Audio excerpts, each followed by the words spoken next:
የጡት ካንሰር ምንድን ነው? የጡት ካንሰር በጡት ውስጥ ያሉ ያልተለመዱ ሕዋሶች ከቁጥጥር ውጭ ሆነው ሲያድጉ ነው። በወንዶች እና በሴቶች ላይ ሊከሰት ይችላል፣ ነገር ግን በሴቶች ላይ በጣም የተለመደ ነው። የጡት ካንሰር ግንዛቤ። የጡት ካንሰር ግንዛቤ ሕይወትን ያድናል። ምልክቶቹን ማወቅ፣ መደበኛ ምርመራዎችን ማድረግ እና ሌሎችን መደገፍ በቅድመ ምርመራ እና ሕክምና ይረዳል። የጡት ካንሰር መንስኤዎች። ዋናዎቹ መንስኤዎች ዘረመል፣ እንደ BRCA1/2 ሚውቴሽን፣ የሆርሞን ደረጃዎች፣ የአኗኗር ዘይቤዎች እንደ አልኮል እና የአካባቢ መጋለጥን ያካትታሉ። የጡት ካንሰር ምልክቶች።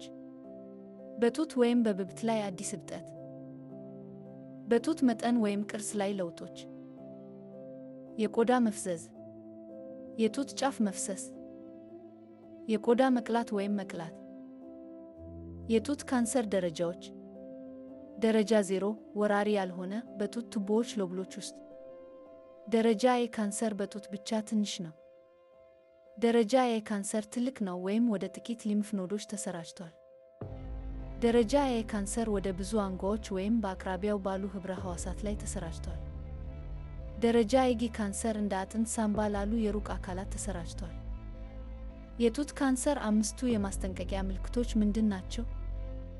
በጡት ወይም በብብት ላይ እብጠት፣ የጡት ቅርጽ ለውጥ፣ የጡት ጫፍ መፍሰስ፣ ቀይ ወይም ጠፍጣፋ ቆዳ፣ በጡት ወይም በጡት ጫፍ ላይ ህመም። በለጋ ዕድሜው የጡት ካንሰር መንስኤው ምንድን ነው?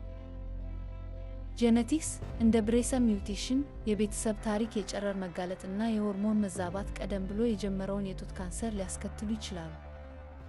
የጡት ካንሰር ሕክምና አማራጮች በቀዶ ጥገና፣ በጨረር፣ በኬሞቴራፒ፣ በሆርሞን ቴራፒ እና በካንሰር አይነት እና ደረጃ ላይ የተመሰረተ የታለመ ሕክምና ያካትታሉ። በሕክምና ውሳኔዎች ላይ ተጽዕኖ የሚያሳድሩ ምክንያቶች።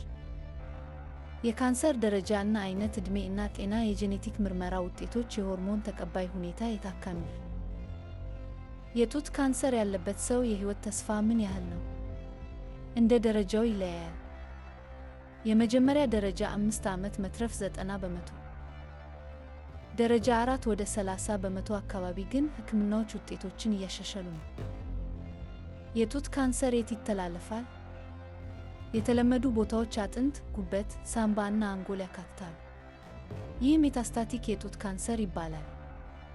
የጡት ካንሰርን ካልታከሙ ምን ይከሰታል? ሕክምና ካልተደረገለት ሊያድግ፣ ወደ አካላት ሊሰራጭ፣ ከባድ ህመም ሊያስከትል እና ለሕይወት አስጊ ሊሆን ይችላል። የጡት ካንሰርን እንዴት ማስወገድ እንደሚቻል። መደበኛ ምርመራ፣ ጤናማ አመጋገብ እና ክብደት። አልኮልን ይገድቡ፣ አያጨሱ፣ ንቁ ሆነው ይቆዩ፣ የቤተሰቦን ታሪክ ይወቁ። በደረጃ 4 የጡት ካንሰር መደበኛ ሕይወት መኖር ይችላሉ? አሁን ብዙዎች በትክክለኛው ሕክምና እና ድጋፍ ለዓመታት ይኖራሉ። ሊታከም የሚችል አይደለም፣ ነገር ግን ሊታከም የሚችል ነው።